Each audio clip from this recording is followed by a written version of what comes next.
frères et sœurs, j'aimerais, avant de donner le titre du message, vous parler d'un homme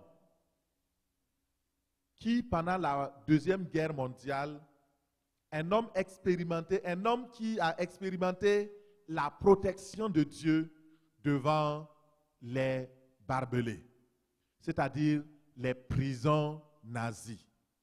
Cet homme s'appelle Jean-Paul Kremer. Vous pouvez vérifier, allez-y voir dans les livres.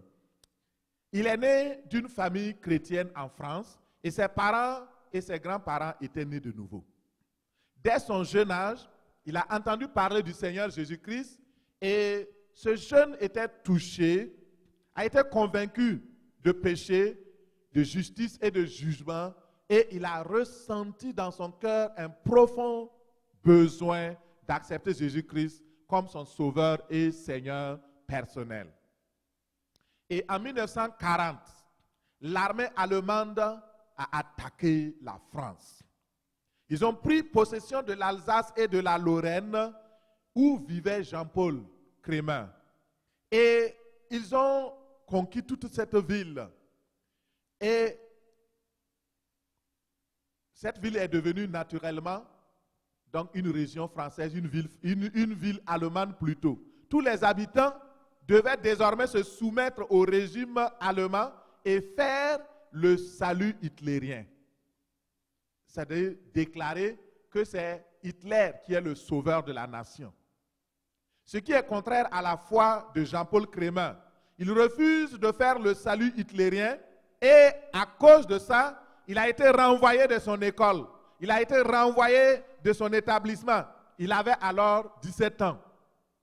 Il a été enrôlé de force dans les forces armées comme soldat de l'armée du travail. Mais même enrôlé dans l'armée, il a toujours refusé de prêter serment à Hitler et de faire le salut hitlérien.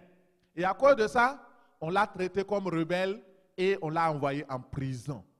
Et dans ces prisons où personne ne sort vivant, Jean-Paul Kremer a été maltraité, il a subi plein de maltraitance. Je ne pourrais pas traiter ça ici. Mais en 1943, il a été envoyé dans un camp de concentration à Buchenwald afin d'être livré à un four crématoire. Il était conscient de cela. Mais au moment de partir, le soldat qui devait l'amener, c'était un officier supérieur de l'armée nazie. Il voyait que Jean-Paul avait peur, comme tous les autres soldats, parce que quand on a prononcé le nom de ce lieu, il avait peur, il commençait à trembler. Et le soldat, l'officier s'est approché de lui pour lui dire, « Toi, tu n'as pas à t'en faire. Ton Dieu te conduira et te gardera. » Venant d'un nazi, cela peut être surprenant. Mais c'est dû à l'expérience qu'ils ont eue avec ce Jean-Paul Kremer. Pourquoi cet officier disait cela? Parce que plusieurs fois les soldats ont essayé de tuer cet homme. Mais chaque fois, ils ont échoué. Il y avait toujours quelque chose qui les empêchait de le tuer. Il raconte qu'une fois, on les a amenés et on les a alignés. Et il fallait faire un tirage au sort pour savoir qui on va tuer aujourd'hui. Donc, quand le tirage au sort tombe sur toi, on fusille les gens juste devant toi. Et ils ont fait ça chaque jour. Mais chaque fois, le tirage au sort ne s'est jamais tombé sur lui. Et finalement, il y a un autre qui est venu et il a fait cesser ça. Et, frères et sœurs, un jour, ils étaient tellement fâchés contre Jean-Paul Kremer qu'ils l'ont mis dans une prison à part. Il ne pouvait pas voir le soleil, il ne pouvait même pas voir la lumière. Pendant 45 jours, on lui donnait un petit morceau de pain et un peu d'eau chaque matin et c'était tout pour la journée. Et le 45e jour, on l'a sorti et ils ont voulu le peser pour voir s'il était devenu, donc je ne sais pas quoi, une sauterelle. Mais quand ils l'ont pesé, le poids avec lequel il est rentré dans la prison, il avait le même poids. Alléluia. Gloire à Dieu. Et les soldats étaient étonnés. Ils ont appelé les sous-officiers. Ils ont appelé les officiers supérieurs. Ils ont dit, recommencez-moi la pesée. Ils ont pesé plus de 3 fois. C'était le même poids. Alléluia. Et à cause de cela, cet officier-là, il avait peur. Il dit, pour toi, tu n'as rien à t'en faire. Ton Dieu te conduira, ton Dieu te gardera. Alléluia. Et ces bourreaux, ils ont tout fait, mais ils n'ont pas pu le tuer. En 1945, alors qu'il était dans le camp de concentration, en attendant le jour où on allait le sortir pour l'amener pour le tuer et puis mettre dans le four crématoire, alors la bonne nouvelle est venue. L'armée américaine a débarqué et ils ont été libérés. Et il raconte qu'à l'entrée, ils étaient 239 000 prisonniers. Et à la fin, quand l'armée américaine était venue, ils étaient environ 7 000 qui ont survécu, dont lui. Et voici ce qu'il a écrit et qui sera un encouragement pour toi, mon frère, ma soeur, et qui sera l'introduction aussi de mon message. Il dit, oui, dans cet enfer, Jésus était réel. Et j'avais dans mon cœur cette assurance, cette paix, cette joie intérieure que j'étais dans la main de Dieu. Et même quand j'étais en prison, j'avais reçu du Seigneur dans mon cœur la certitude que je rentrerai de nouveau à la maison. Et pourtant, humainement, tout demandait cette promesse que j'avais reçue dans mon cœur. Et il conclut, quel que soit le chemin par lequel Dieu vous conduit, il est avec nous. On peut lui faire confiance. Pour cela, il faut le connaître comme sauveur et comme Seigneur et berger. Je suis ainsi son enfant. Je peux lui faire entièrement confiance. Il veut mon bien. Il dit, c'est ainsi que j'ai expérimenté la réalité de Jésus-Christ d'une manière tout à fait tangible. Alléluia. Que le Seigneur bénisse ton écoute ce matin au nom de Jésus. L'histoire de cet homme, Jean-Paul Crémer, nous prouve qu'il est possible de trouver la paix dans un monde chaotique, dans un monde déprimé, dans un monde en détresse, dans un monde confiné. Nous pouvons trouver la paix, nous pouvons vivre la paix de Dieu. Et ce matin, je voudrais vous partager cette parole. Comment trouver la paix dans un monde chaotique. Alléluia. Tu peux ce matin, toi qui m'écoutes, mon frère, ma soeur, comment trouver la paix dans un monde chaotique? Comment trouver la paix alors que tout s'écroule autour de toi? Comment trouver la paix alors que dans la ville, les gens meurent? Comment trouver la paix? Le Seigneur est là. Je voudrais t'encourager. Le message va se dérouler en tant que secret révélé. Secret révélé en 5 points. Et le premier point dont nous allons parler aujourd'hui, certainement les autres points on ne pourra pas, c'est de parler au chaos un langage de restauration. Le deuxième point, recevoir la paix du Christ qui surpasse toute intelligence. Troisième point, le secret, c'est de communiquer cette paix du Christ autour de nous. Le quatrième secret que je vais vous révéler dans ce temps où nous cherchons comment vivre la paix de Dieu, comment expérimenter la paix de Dieu, la paix du cœur, c'est de bâtir un hôtel de paix à l'Éternel. Nous allons voir la semaine prochaine, le dimanche prochain, comment bâtir un hôtel de paix à l'Éternel.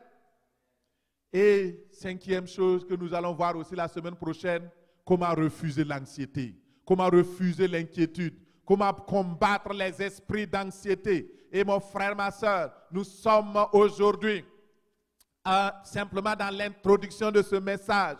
Ouvre ta Bible avec moi, mon frère, ma soeur, dans le livre de Jean 14. Jean 14, verset 27. C'est l'introduction que nous faisons aujourd'hui. Nous n'allons pas prendre ton temps, mais nous lisons dans Jean 14, verset 27. C'est le Seigneur Jésus lui-même qui parle. Il dit, je vous laisse la paix. Je vous donne ma paix. Je ne vous donne pas comme le monde donne. Que votre cœur ne se trouble point et ne s'alarme point. Parole du Seigneur. Alléluia. Et ce matin, le Seigneur nous parle dans ce passage. Le Seigneur Jésus-Christ s'en allait. Il savait que ça allait laisser un sentiment de chaos, un sentiment de détresse, un sentiment d'inquiétude dans la vie des disciples. Et il voulait les assurer, il voulait les exhorter, il voulait donc parler à leur cœur en disant, j'ai quelque chose que je vais vous laisser. J'ai un cadeau que je vais vous donner. Le cadeau que je vous donne, ce n'est pas comme le cadeau que le monde donne. Moi, je vais vous donner un cadeau qui va vous donner de vivre dans un monde, dans ce monde-là en paix, malgré les tourments, malgré les inquiétudes, malgré le chaos. Et ce cadeau, c'est ma paix. Je vous laisse la paix. Je vous donne ma paix. Que la paix de Dieu soit avec toi et qu'elle soit en abondance au nom de Jésus. Alors que tu écoutes ce message, que la paix de Dieu soit dans ta vie, la paix de Dieu soit dans ta famille, la paix de Dieu soit dans ton village, la paix de Dieu soit dans ton quartier, la paix de Dieu soit dans ta ville, la paix de Dieu soit dans ta nation, au nom de Jésus. Alors, le premier secret pour vivre en paix, dans la quiétude, sans souci, dans un monde chaotique, c'est d'apprendre à parler un langage de restauration. Je vais vous expliquer. Qu'est-ce qu'un langage de restauration? Nous allons voir donc le premier secret. Donc si tu écris le premier secret. Apprendre à parler un langage de restauration. Dans un monde désorganisé, un monde chaotique, qu'est-ce qu'il faut faire? La première chose, parler un langage de restauration. Ouvre ta Bible avec moi, le premier livre de la Bible, dans le livre de Genèse. Dans le livre de Genèse, et tu vas ouvrir la Bible là-bas, Genèse 1, verset 2. Il est écrit, la terre était informe et vide. Il y avait des ténèbres à la surface de l'abîme et l'Esprit de Dieu se mouvait au-dessus des eaux. Amen. Ici, le terme utilisé pour informe et vide en hébreu est tohu vabohu.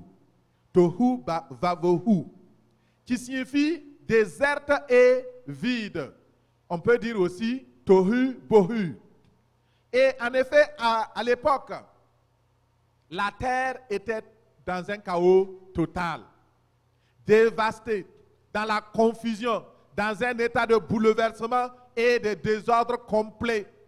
Et quand on regardait, tout était désordonné. La terre était sans forme. Elle était stérile. Elle était sans vie, sans aucune forme de vie. Et beaucoup de personnes, les interprètes donc, de la Bible, disent que certainement à l'époque, il y a eu une grande guerre. La guerre qui a été décrite dans Apocalypse 12. Et cette guerre qui a eu lieu, alors, donc il y avait un désordre complet, une dévastation. Et cela montre aussi un jugement de Dieu qui s'est soldé par un désordre chaotique. Mais pendant ce temps, dans le même temps, lorsque nous allons plus loin, dans le verset 3, la Bible dit que l'Esprit de Dieu, même dans le même verset, pendant que la terre était informe et vide, l'Esprit de Dieu se mouvait au-dessus des eaux. Ça veut dire quoi? Que Dieu était en mouvement Dieu était au travail. Dieu n'avait pas cessé de travailler dans ce monde chaotique. Je voudrais dire à quelqu'un, Dieu n'a pas perdu le contrôle. Dieu ne cesse pas de travailler. Pendant le chaos, le Saint-Esprit, l'Esprit de Dieu était à l'œuvre. La parole de Dieu affirme que le Saint-Esprit se mouvait au-dessus des eaux. L'Esprit de Dieu, dans une autre version, dit qu'il planait sur cette vaste étendue de l'abîme. Le mouvement qu'il faisait, c'était comme le mouvement de l'aigle qui couvre ses œufs, qui couvre ses enfants, qui couvre les aiglons. Et ce mouvement est le même mouvement que le Saint-Esprit couvre actuellement. Nous sommes dans un monde chaotique, mais le Saint-Esprit déploie ses ailes pour te couvrir, pour te garder à l'ombre du Tout-Puissant. Et dans le secret, le Saint-Esprit était à l'œuvre pour préparer une restauration, un nouvel état qui va vraiment commencer. Alléluia. Et la puissance du Saint-Esprit rassemblait les éléments désordonnés, les éléments qui étaient dispersés, comme dans la vallée des ossements que Ézéchiel a vu. C'est la même chose dans la vallée aux ossements desséchés. Dieu a amené Ézéchiel. Il dit, Ézéchiel, regarde. Il dit, oui, je vois seulement des ossements. C'est le chaos, c'est le désordre. Il dit, est-ce que ces ossements peuvent revivre? Et Ézéchiel dit, Dieu, toi seul le sais. Moi, je ne sais pas. Il dit, parle au vent, parle à l'esprit, dis au vent de souffler, de rassembler, et alors je vais faire une œuvre. Et ce matin, Dieu est en train de faire une œuvre sur la terre. Dieu n'a pas fini avec la terre. Mon frère, ma soeur, je t'encourage à cela.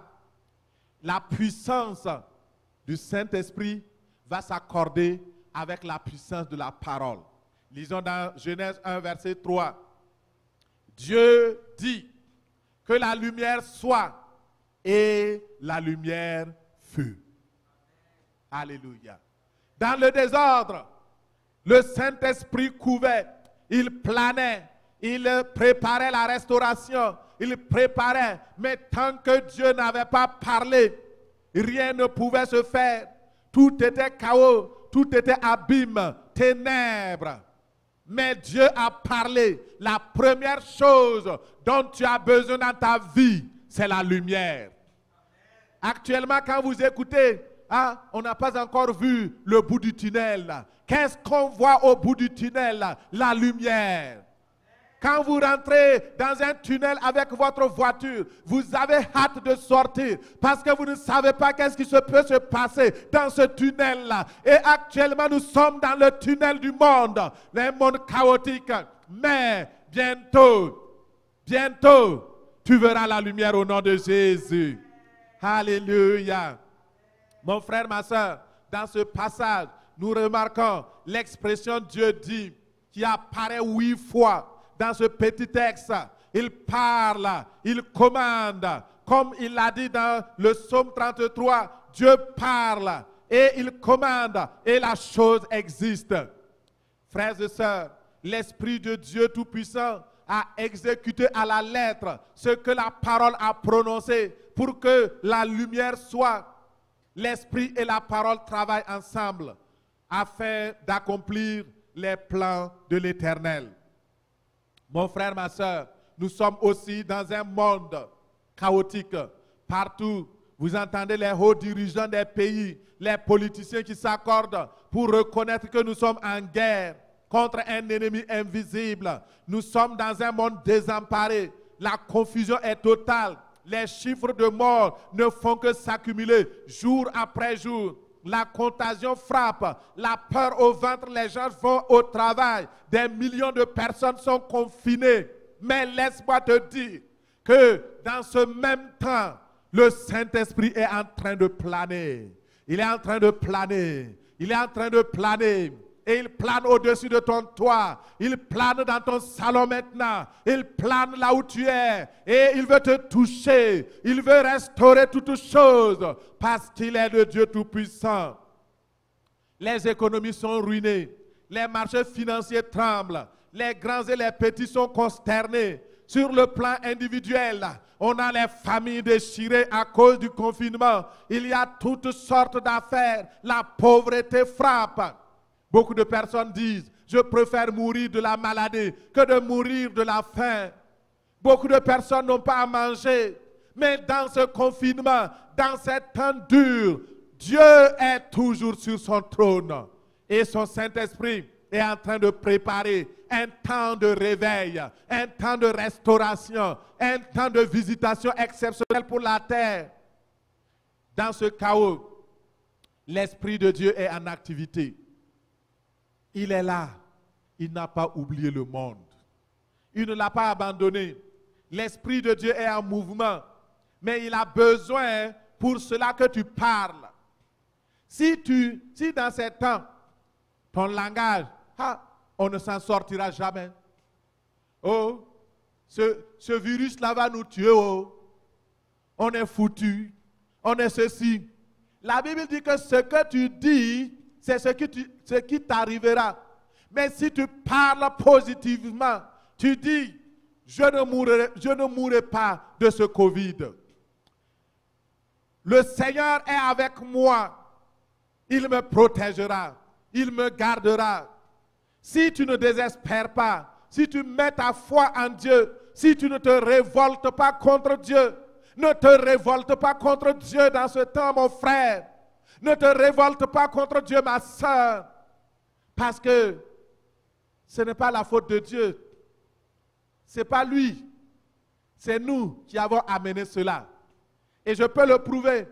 Mon frère, ma soeur, dans le jardin d'Éden, il y avait 2 arbres. L'arbre du bien,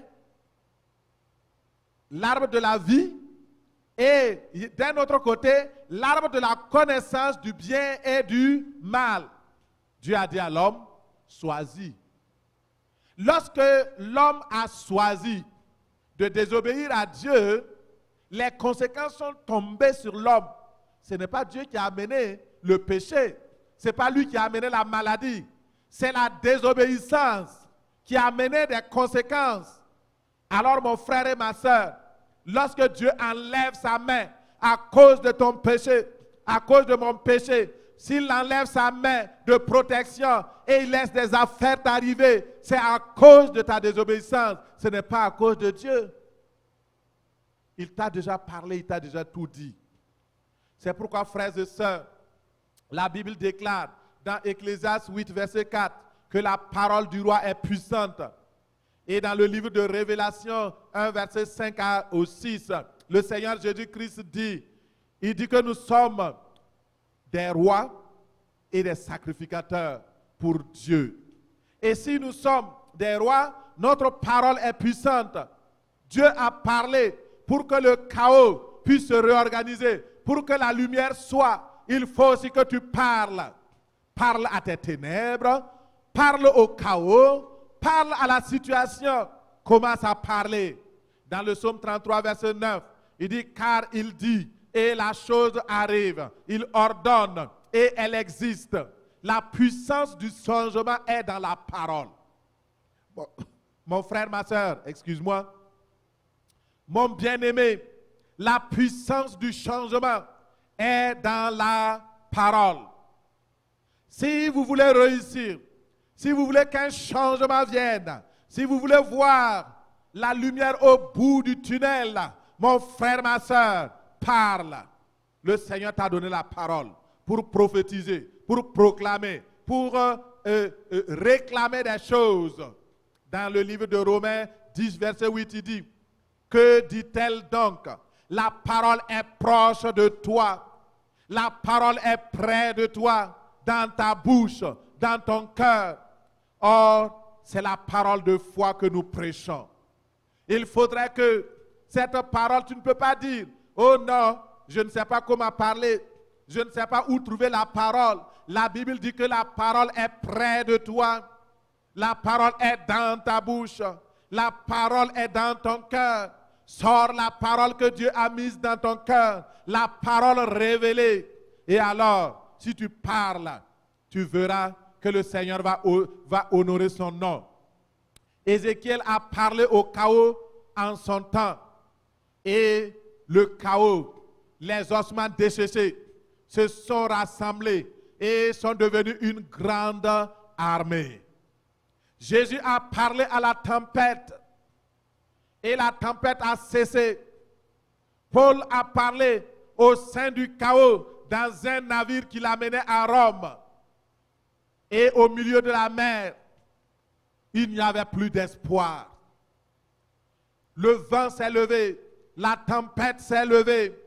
Et la Bible dit dans Acte 27, verset 20, le soleil et les étoiles ne parurent pas pendant plusieurs jours. Et la tempête était si forte que nous perdîmes enfin tout espoir de nous sauver.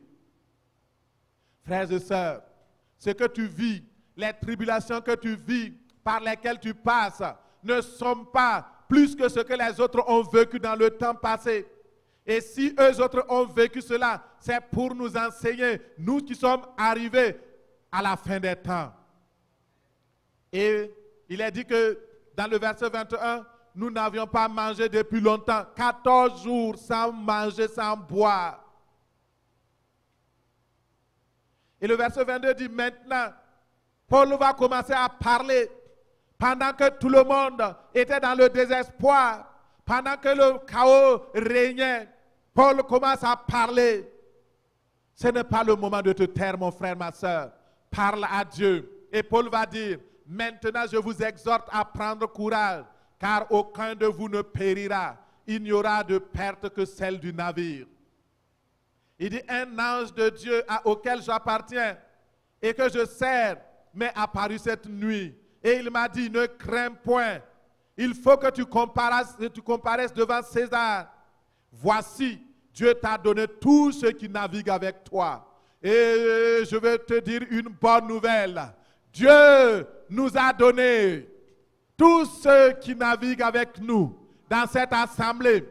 J'ai dit, Dieu nous a donné cela. Et il est le Dieu véritable. Tu le verras et tu le verras. Au nom de Jésus. C'est pourquoi je vous dis, ayez seulement confiance en Dieu. Rassurez-vous. Parlez un langage de paix. Parlez un langage de restauration. Proclamez des choses positives. Dites que ça va finir par la grâce de Dieu. Alléluia. Et c'est vrai, mon frère, ma soeur, Ézéchiel a parlé en son temps aux ossements desséchés. Il a prophétisé. Tu peux aussi prophétiser. La gloire de Dieu va se manifester. Et maintenant, je te raconte une révélation que j'ai reçue du Seigneur. Et cette révélation va t'aider à pouvoir rester ferme, à pouvoir savoir que tout n'est pas fini. Le 1er avril 2020, le 1er avril juste là, ça fait environ 20 jours que j'ai reçu ce message-là, un message important, un message divin, un message exceptionnel, comme Ézéchiel aussi avait reçu. Et cela va t'aider, mon frère, ma soeur, en ce matin, parce que Dieu est fidèle. Le 1er avril, j'ai reçu ce message-là. C'était dans un songe. Et j'étais comme dans une grande vallée. Et dans cette vallée, je pouvais voir comme des mains tendues. Et j'entendais des voix, de grandes voix, des cris, des lamentations, des pleurs.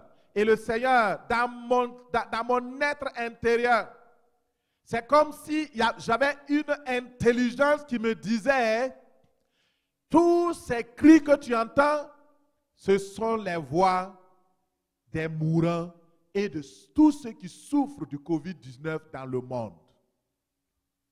Dans un seul endroit, j'étais capable d'entendre, de capter toutes ces voix-là, j'ai eu tellement peur. C'était horrible. J'ai eu peur. Mais au milieu de ce tourment, heureusement, ça n'a pas duré longtemps. Au milieu de ce tourment, j'ai entendu une grosse voix qui a parlé audiblement et je l'ai entendu puisque je suis réveillé avec cette voix-là. La voix disait, ce n'est pas fini, je bénirai encore la terre. Je bénirai encore la terre. Et quand j'ai entendu cette grande voix, je me suis réveillé. Mon frère, ma soeur, voici la révélation que j'ai eue. Et cela montre que oui, la situation est réelle. La situation est chaotique. Il ne faut pas renier cela. C'est vrai. Mais Dieu va restaurer toutes choses. Ce n'est pas encore la fin. N'écoute pas les prophètes mensongers, de mensonges qui disent que c'est la fin du monde. Mon frère, nous connaissons les étapes de la fin du monde. Il y a l'enlèvement d'abord avant la fin du monde. Dieu ne va pas changer l'ordre. Alléluia. Excuse-moi. Dieu ne va pas changer l'ordre, ni à cause d'un faux prophète, ni à cause de toi, ni à cause de moi. Il ne va pas changer l'ordre. C'est pourquoi sois tranquille. Assieds-toi confortablement et écoute. Le Saint-Esprit est à l'œuvre pour préparer un grand réveil. Le Seigneur m'a dit clairement, je bénirai encore la terre. Je visiterai encore la terre. Il y aura un grand réveil.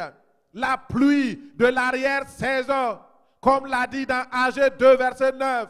Il dit, la gloire de cette dernière maison sera plus grande que la première, dit l'Éternel des armées.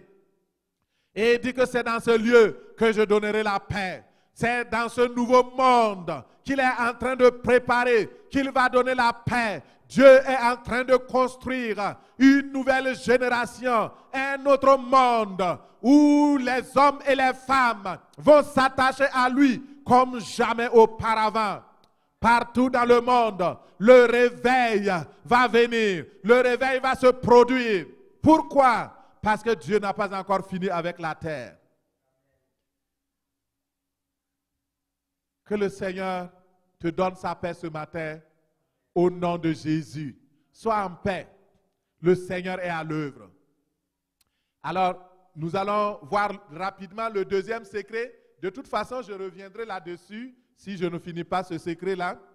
Le deuxième secret, qui est très important, recevoir la paix du Christ et parler un langage de paix. Recevoir la paix du Christ. Ou dans un moment difficile comme nous passons actuellement, mon frère, ma soeur, tu peux recevoir la paix du Christ, la paix de Dieu, cette paix qui surpasse toute autre paix, cette paix qui surpasse toute intelligence, tout ce qu'on peut comprendre. Ouvre avec moi, nous l'avons lu, nous allons relire encore, Jean 14, verset 27. Jean 14, verset 27 dit, « Je vous laisse la paix. Je vous donne ma paix. Je ne vous donne pas comme le monde donne. Que votre cœur ne se trouble point et ne s'alarme point. » Parole du Seigneur. Alors dans ce passage où Jésus parlait à ses disciples, il parle aussi à nous, il parle à toi, il parle aussi à moi. Il disait à ses disciples, « Je m'en vais. Je m'en vais. Je sais que vous êtes peureux. Je sais que vous êtes troublés. Mais je vais vous laisser ma paix. Cette paix va vous garder. Cette paix va enlever le trouble. Cette paix va enlever la crainte de vos cœurs. C'est cette paix qui va vous garder dans les temps de tribulation, d'épreuves et d'inquiétude. La paix que Jésus donne ne signifie pas une absence de guerre ou de trouble dans le monde, mais bien Plus, c'est un état d'âme, l'âme du croyant qui vit dans une communion avec son Dieu. Alors, dans Jean 16, verset 33, il est écrit, « Je vous ai dit ces choses afin que vous ayez la paix en moi. Vous aurez des tribulations dans le monde, mais prenez courage, car j'ai vaincu le monde. » La paix véritable se trouve en Jésus-Christ. Et Jésus dit, il fallait que je vous le dise, afin que vous trouviez en moi la paix. Dans la communion avec moi. Parce que dans ce monde, vous aurez à souffrir des tribulations, vous aurez des afflictions, vous aurez des problématiques. Mais je vais vous dire, n'ayez pas peur. Prenez courage en comptant sur le fait que j'ai déjà remporté la victoire sur le monde. Et je suis un exemple. J'ai vaincu le monde. Et vous aussi, vous vaincrez le monde au nom de Jésus. Vous vaincrez le monde parce que j'ai vaincu le monde. La victoire que j'ai eue sur le monde, je vous l'accorde en retour. Et cette victoire-là, c'est ma paix dans votre cœur. C'est ma paix dans votre famille. C'est ma paix dans votre relation avec moi. Alléluia. Il s'agit donc d'une paix spirituelle. L'état où la personne se sent en sécurité, dans une pleine protection, en vivant dans le bonheur et la paix, malgré le trouble au dehors. Comme Jean-Paul Kremer que nous avons vu dans cette histoire, à l'introduction de ce message, cet homme était au milieu de la guerre, au milieu, chaque jour exposé à la mort, à la tristesse, à la faim, à la nudité, au froid, à l'hiver. Mais la paix de Dieu était dans son cœur. Pourquoi? Parce qu'il avait reçu le prince de paix, Jésus-Christ. Il avait reçu le roi de paix. Celui qui a dit, je vous laisse ma paix. Celui qui a dit, je vous donne ma paix. Jésus donne la paix véritable. La paix dans toutes les circonstances. Et la paix que Jésus donne concerne la paix de ton cœur, la paix de l'âme, la tranquillité de ton cœur. Que le Seigneur te donne cette paix-là au nom de Jésus. Que quand les gens tremblent, tu ne trembles pas au nom de Jésus. Comment recevoir cette paix du Christ? Dans Romains 5, verset 1, il est écrit, « Ainsi, nous avons été rendus justes devant Dieu à cause de notre foi, et nous sommes maintenant en paix avec lui par notre Seigneur Jésus-Christ. Jouissons donc de cette paix et gardons-la. » Moi, je lis dans la traduction « Parole vivante ». La paix avec Dieu s'obtient par la foi qui découle de la justification. En effet, nous avons été réconciliés avec Dieu par la mort de son Fils Jésus. Et cette réconciliation permet à chaque enfant de Dieu de jouir de la paix de Dieu qui surpasse toute intelligence. Et cette paix gardera votre intelligence, gardera vos pensées, gardera vos émotions, gardera votre vie, gardera votre âme dans la paix, quotidiennement, chaque jour, au nom puissant de Jésus, dans le nom de Jésus. Mon frère et ma soeur, toi qui m'écoutes, est-ce que tu as besoin de cette paix? Si tu as besoin de cette paix, je vais prier avec toi. Dans Éphésiens 2, verset 13, il dit, maintenant en Jésus, vous qui étiez jadis éloignés, vous avez été rapprochés par le sang de Christ. Il est notre paix. Lui qui des deux n'en a fait qu'un et qui a renversé le mur de séparation, l'inimitié, ayant anéanti par sa chair la loi et ses ordonnances. Alléluia. Mon frère, ma soeur, Jésus a renversé par son sang, par sa mort, par amour pour toi, il a payé le prix pour que l'inimitié qu'il y avait entre toi et Dieu soit enlevée. Il a enlevé le mur de séparation. Le mur de séparation, le mur de haine a été abattu par Jésus-Christ. Et maintenant, tu peux retrouver la paix avec Dieu. Si tu veux la paix, la tranquillité pour vivre dans un monde chaotique, il faut d'abord faire la paix avec Dieu. Dieu peut te communiquer cette paix-là. Et si tu as le désir de recevoir cette paix ce matin, tu peux simplement te tenir debout, là où tu es, dans ton salon, et nous allons simplement prier. Tu as besoin de la paix de Dieu dans ton cœur. Tu as besoin de cette paix. Mon frère et ma sœur, c'est maintenant le temps de recevoir cette paix. Jésus a dit, je vous donne ma paix. Je ne donne pas cette paix-là comme le monde donne. Et ce matin, le Seigneur t'aime. La véritable paix se trouve en lui. Tu peux être réconcilié avec Dieu maintenant. Il va te libérer. Il va te transformer. Jésus est prêt pour vous donner cette paix. Et si tu as décidé de faire la paix avec Jésus, de faire la paix avec Dieu, dis avec moi cette prière. Dieu Tout-Puissant, je prie au nom de Jésus. Regarde-moi avec pitié. Prends compassion de moi, car je suis coupable de péché. Le péché m'avait éloigné de toi. Nous étions ennemis. Ô Dieu, pardonne-moi tous mes péchés.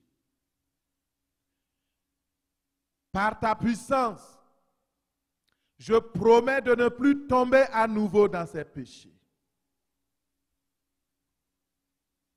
Je donne ma vie à Jésus-Christ. Je t'accepte, ô Jésus, comme mon Seigneur et mon Sauveur personnel. Seigneur Jésus, viens dans mon cœur. Donne-moi ta paix. Accorde-moi ta paix. Je reçois ta paix maintenant. Merci pour cette paix qui me donne de vivre en sécurité, qui me donne de vivre tranquille dans ce monde chaotique. Je reçois ta paix, Seigneur Jésus. Merci, ô Dieu, de m'avoir sauvé. Merci, ô Dieu, d'avoir fait de moi ton enfant. Écris mon nom maintenant dans ton livre de vie, dans la liste de ceux qui ont reçu la paix du Christ. Merci, ô Dieu, pour ta réponse. Au nom de Jésus, j'ai prié. Amen. Amen. Vous ne priez plus, c'est moi qui prie pour vous. Seigneur Jésus de Nazareth, tu as entendu la prière que tes enfants ont fait monter vers toi. Je prie dans le nom de Jésus et je proclame la paix entre toi et Dieu maintenant au nom de Jésus. J'établis cette paix dans le nom de Jésus et je prie pour vous qui êtes éloignés, pour vous qui êtes proches, que la paix de Dieu soit dans votre esprit au nom de Jésus. Que le Seigneur de paix guide tes pas dans le chemin de la paix au nom de Jésus. Merci Seigneur parce que tu bénis tes enfants Maintenant, ils sont devenus enfants de Dieu. Garde-les dans ta paix. Et enlève tout trouble, enlève toute inquiétude, enlève toute peine, enlève tout péché, enlève toute maladie. Guéris ceux qui sont malades. Bénis-les au nom de Jésus. Oh Seigneur, merci de leur donner de vivre dans ta paix. Au nom puissant de Jésus, j'ai prié. Amen. Amen. Que le nom du Seigneur soit béni au nom de Jésus. Maintenant, je vais prier pour tout le monde.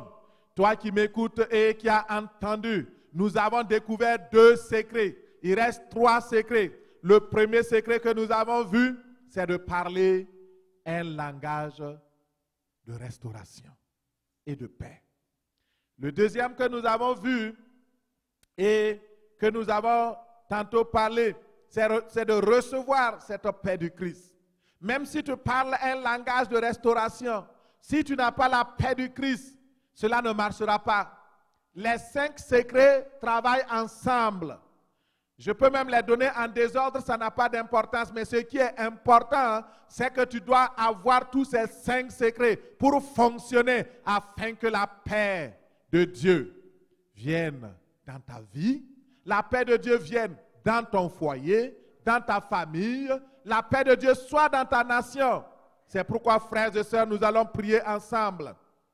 Tu peux te mettre debout là où tu es. On a vu aujourd'hui comment donc participer à un culte en direct. Alors, mon frère, tu vas parler un langage de restauration. Notre première prière, c'est ça. Parler un langage de restauration. C'est dans le psaume 122, verset 6. Tu n'as pas besoin d'ouvrir ta Bible. Je vais lire pour toi. Après, tu pourras retenir et chercher par la suite. Psaume 122, verset 6. Il nous dit, demandez la paix de Jérusalem. Que ceux qui t'aiment jouissent du repos. Que la paix soit dans tes murs et la tranquillité dans tes palais. Que la paix soit dans tes murs et la tranquillité dans tes palais. À cause de mes frères, à cause de mes amis, je désire la paix dans ton sein. À cause de la maison de l'Éternel, notre Dieu, je fais des vœux pour ton bonheur, parole du Seigneur. Alors nous allons prier. Et nous allons demander, premièrement, que Dieu lui-même, qu'il restaure la paix dans la vie des enfants de Dieu, de tous ceux qui croient en Dieu, que le Seigneur accorde la paix. Tu vas parler un langage de paix dans la vie de ton frère et de ta sœur, dans la vie de ton voisin, de ton épouse, de ton époux, dans la vie de l'assemblée. Tu vas dire, Seigneur, accorde la paix. Que la paix soit dans la vie de ma femme, que la paix soit dans la vie de mes enfants, que la paix soit au Canada, la paix soit au Québec, la paix soit dans le monde, la paix soit dans ton assemblée. Prions ensemble au nom de Jésus. Père, dans le nom de Jésus, je prie avec mes frères et mes sœurs. Nous prions ensemble, ô Seigneur, et je proclame ta paix, Seigneur, dans leur vie, la paix dans la vie de tes enfants, la paix dans la vie de mon frère, de ma soeur, la paix dans ma famille, la paix dans la vie de mon épouse, la paix dans la vie de mes enfants. Je proclame la paix, que la paix soit dans cette assemblée, que la paix soit dans la vie de mes frères bien-aimés, de mes sœurs bien-aimées. La paix, que la paix de Dieu qui surpasse toute intelligence soit dans ta vie. Au nom de Jésus, nous avons prié. Amen. Merci Seigneur. Nous allons prier. Nous allons demander que la paix de Dieu se déploie à Sherbrooke. La paix de Dieu se déploie au Québec. La paix de Dieu se déploie au Canada et partout dans le monde. Tu vas prier pour que le Canada jouisse du repos, pour que le Québec jouisse du repos, pour que le monde jouisse du repos. Proclame un langage de restauration. Parle un langage de restauration au nom de Jésus. Dans le nom de Jésus, je proclame un langage de restauration. Oh, que Sherbrooke soit en paix. que le Québec soit en paix, que le Canada soit en paix, que le Canada jouisse du repos, que le monde jouisse du repos. Que ta paix vienne dans le monde, ta paix vienne dans le monde, parce que nous sommes en guerre, dans un monde chaotique. Seigneur, fais lever ta paix, l'étendard de ta paix, l'étendard de ta paix, l'étendard de ta paix, au nom de Jésus. Amène ta paix, Seigneur, dans le nom de Jésus. Merci, Seigneur. Au nom de Jésus, nous avons prié. Amen. Tu vas proclamer, tu vas prophétiser et dire que la paix soit dans les murs du Québec, la paix soit dans les murs du Canada, la paix soit dans les murs de Sherbrooke. Si tu es en dehors du Canada, proclame par exemple que la paix soit dans les murs de la France, de la Belgique, le pays où tu es. Proclame au nom de Jésus. Alléluia. Dans le nom de Jésus, je proclame que la paix de Dieu soit dans les murs du Québec, la paix de Dieu soit dans les murs du Canada, la paix de Dieu soit dans les murs du monde, dans les murs des pays, au nom de Jésus. Que les nations éprouvent ta paix, envoie ta paix, envoie ta paix. Libère, Seigneur, de toute guerre, au nom de Jésus. Dans le nom de Jésus. Merci, Seigneur, au nom de Jésus. Alléluia.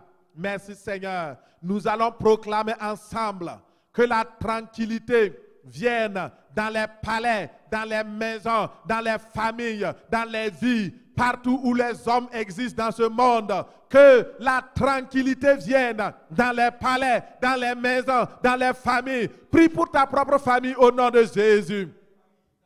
Père, dans le nom de Jésus, je prie que la tranquillité vienne, Seigneur, dans ma maison. La tranquillité vienne dans les palais, dans les maisons, dans les familles des nations. Au nom de Jésus, je prie, Seigneur, que la tranquillité vienne dans les palais, la tranquillité vienne dans les maisons, la tranquillité dans les cœurs, la tranquillité dans les vies. Au nom de Jésus, je proclame, recevez la tranquillité dans votre vie. Reçois maintenant la tranquillité dans ton palais. Au nom de Jésus. Alléluia. Nous allons encore prier ensemble et nous allons dire à Dieu à cause de son Église, à cause de nos frères et de nos sœurs, à cause de nos amis. Disons que nous désirons la paix dans notre pays. Nous désirons, nous faisons des vœux pour le bonheur des habitants du monde. Proclame cette parole-là et prie au nom de Jésus. Dans le nom de Jésus, je prie au nom de Jésus. Oh, à cause de ton Église, à cause de mes frères et de mes sœurs, à cause de nos amis, Seigneur, nous désirons la paix dans le monde. Nous désirons la paix dans les pays. Nous désirons la paix, Seigneur. Nous faisons des vœux pour le bonheur des habitants du monde. Nous faisons des vœux pour que, Seigneur, un réveil vienne. Nous faisons des vœux pour que le Saint-Esprit amène le réveil. Au nom de Jésus. Alléluia. Alléluia. Gloire à ton nom, Seigneur. Béni sois-tu, Seigneur, au nom de Jésus. Alléluia. Nous allons dire, nous allons parler au Saint-Esprit et nous allons dire, Saint-Esprit, nous sommes d'accord pour la restauration. Nous croyons que tu es en train de préparer le réveil. Nous croyons que tu planes au-dessus de ce monde de ténèbres.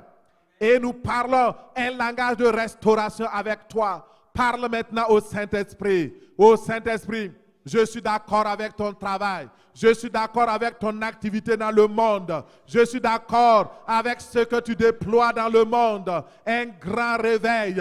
Oh Seigneur, je suis d'accord avec ce que tu es en train de préparer. Et je parle avec toi un langage de restauration, un langage de paix, un langage, Seigneur, de réveil. Au nom de Jésus, je bénis le nom du Seigneur. Alléluia. Gloire à toi, Seigneur. Au nom de Jésus, nous avons prié. Amen. Amen. Je vais prier maintenant pour toi.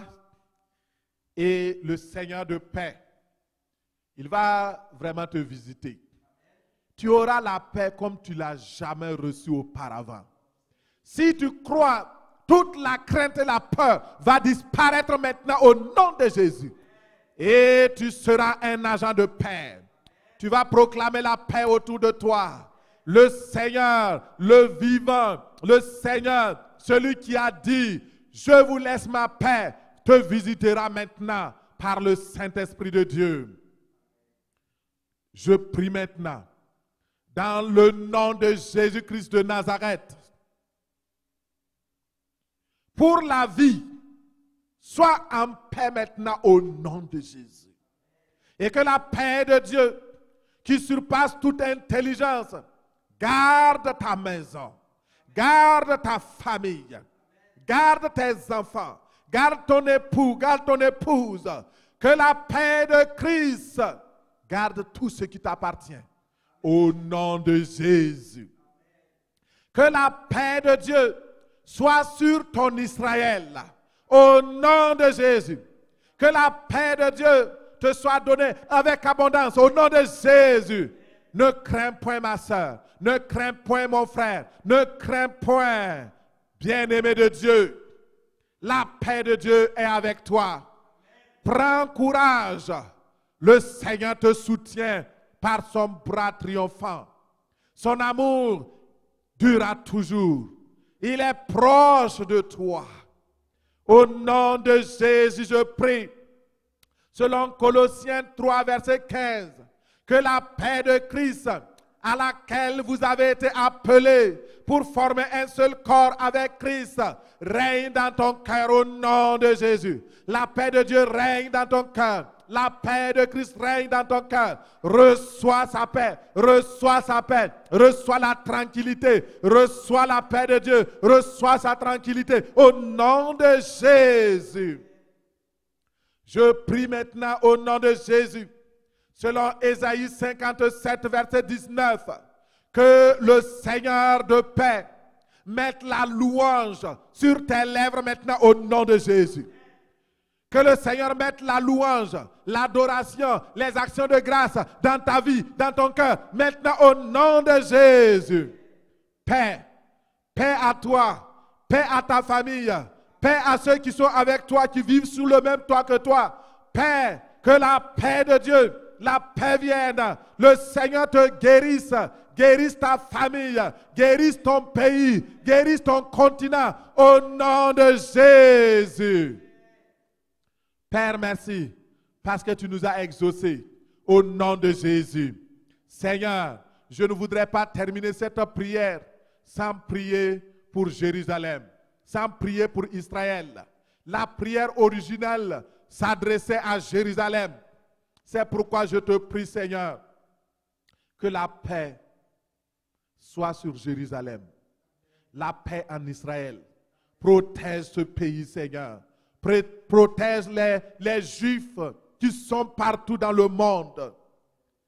Que ceux qui t'aiment jouissent du repos. Que ta paix soit dans leurs murs. La tranquillité dans les palais de Jérusalem. Que la paix soit dans leurs murs. Seigneur, bénis-les. Je fais des vœux pour leur bonheur. Bénis Israël. Au nom de Jésus, nous avons prié. Amen. Amen. Que la paix de Dieu soit dans ta vie et qu'elle soit en abondance au nom de Jésus. Amen.